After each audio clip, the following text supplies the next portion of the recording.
My name's Guy Keane. I'm the Area Manager for Community Risk Management for Merseyside Fire and Rescue Service. Today we're at our Training and Development Academy at Storrington Avenue in Croxteth, and we've on the training ground where we've set up a mock simulation of a fire in a cannabis growing plant, which we are coming across more and more in residential areas. I think the most important thing is that people start to appreciate the risks of these places being out there in residential areas amongst communities. We've seen a spate of incidents increasing over the last 3 years.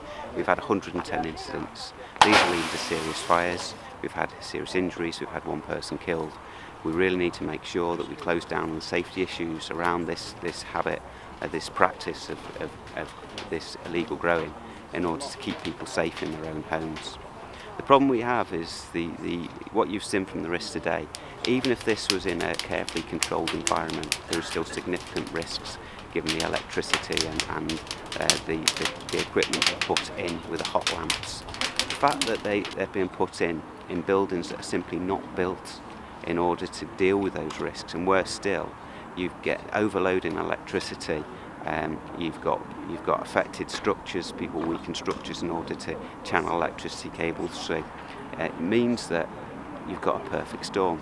You've got all the ingredients for a very serious fire in a building that's not designed to contain a fire like that, and it will be a risk to anyone in that area. So if you have this in a property that's adjoined to other properties where people live, then there's a good chance that fire is going to spread, particularly if it kicks off in the early hours and it has an opportunity to develop unnoticed.